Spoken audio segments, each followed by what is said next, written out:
Hello, dear students. So, in today's session of SS, we are going to see our eighth chapter, which is the framing of the Constitution and its features. Previous session के अंदर हमने geography का chapter discuss किया था और आज इस session में हम सिविक्स का एक चैप्टर डिस्कस करने वाले हैं जिसका नेम है framing of constitution and its features. तो इंट्रोडक्शन है चैप्टर का। कॉन्स्टिट्यूशन मीन्स, कॉन्स्टिट्यूशन क्या होता है? Any systematic collection of rules design to govern a country's regime is known as a constitution.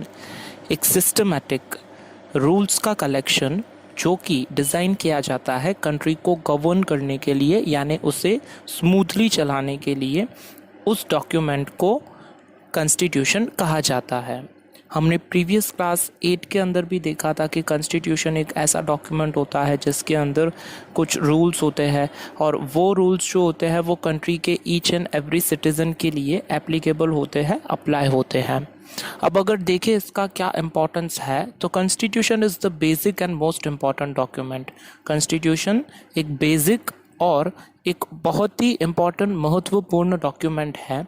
The laws of the country are based on the constitution. किसी भी country का कायदा या कानून उसके कॉन्स्टिट्यूशन पर डिपेंड करता है। The country's constitution and the constitutional laws should be subject to relevant provisions. तो किसी भी कंट्री का कॉन्स्टिट्यूशन या उसके कॉन्स्टिट्यूशन के रिगार्डिंग जो लॉ होते हैं, कायदे और कानून होते हैं, वो रेलेवेंट प्रोविजंस के अकॉर्डिंगली काम आते हैं। जैसे कि the constitution is superior to the laws of the country. Constitution को जहाँ जगह दी जाती है गवर्नमेंट के अंदर वो सबसे ऊपर दी जाती है, क्योंकि ये एक ऐसा डॉक्यूमेंट है जिसके अंदर रूल्स लिखे हुए होते हैं जो कंट्री को गवर्न करने के लिए यानी उसे चलाने के लिए काम में आते हैं। यहाँ पे वर्ड सुपीरियर यूज़ किया हुआ है, यानी कि ये एक सबसे बेहतर, बहुत ही अच्छा डॉक्यूमेंट है, बहुत ही ऊंचा डॉक्यूमेंट है। बाकी सारे डॉक्यूमेंट्स इसके नीचे आते हैं। Constitutional involves periodically changing requirements of the people's aspirations, expectations, interest, as well as the emotions which are high.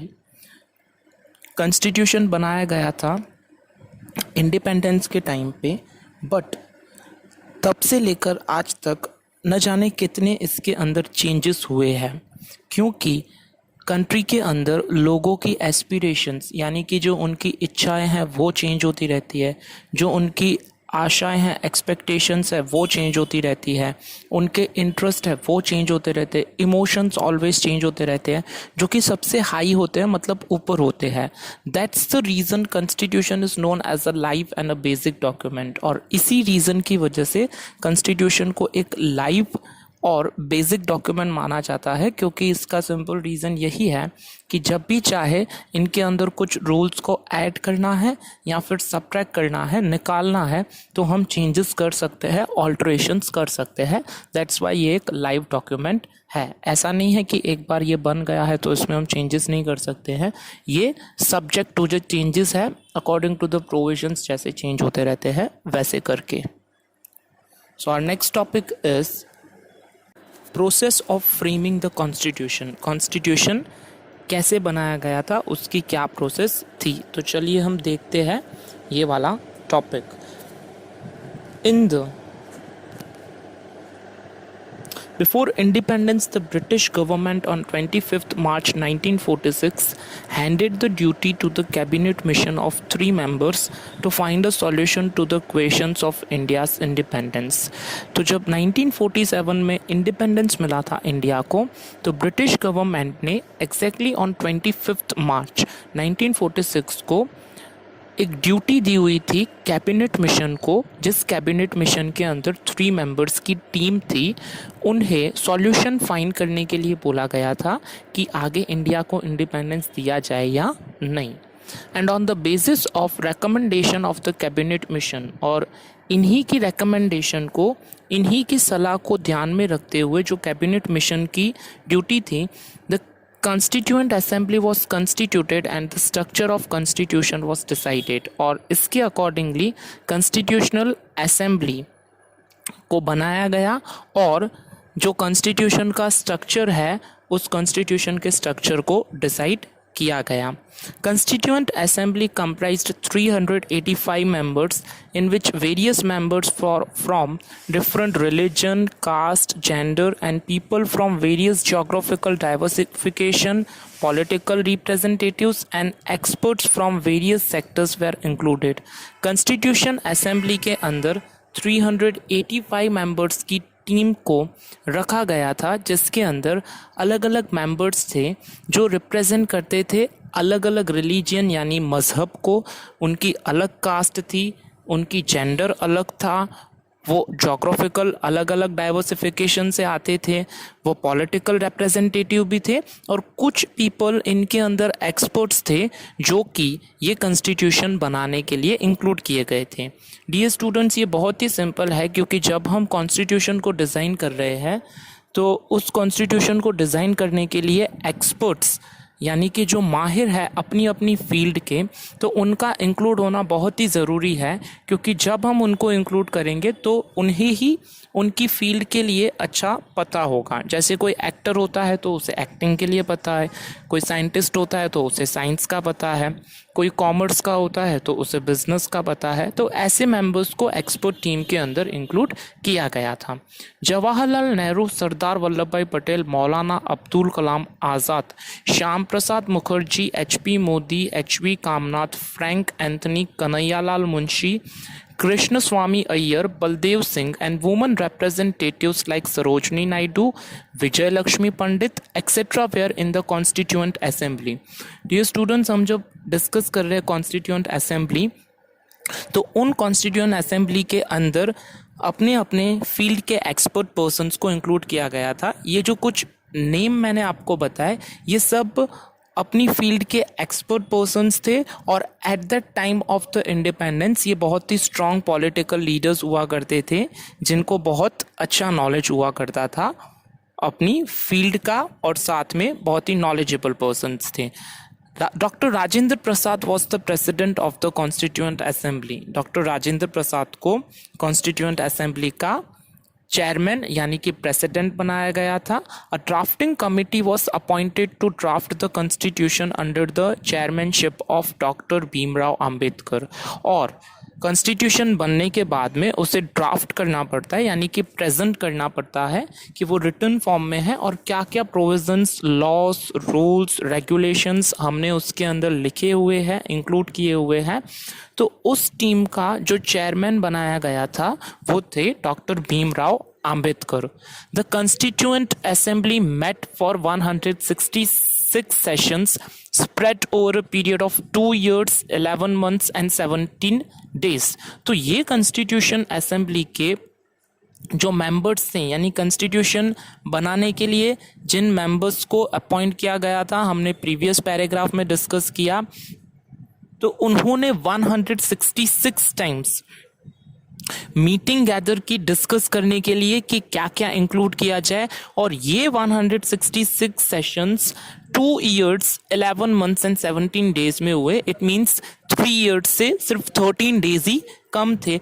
It means हमारा कॉन्स्टिट्यूशन बनाने के लिए जो कॉन्स्टिट्यूएंट असेंबली के पर्सन्स थे, उन्होंने कंटिन्यूसली 166 डेज तक 3 years के अंदर ये कॉन्स्टिट्यूशन बनाया हुआ है।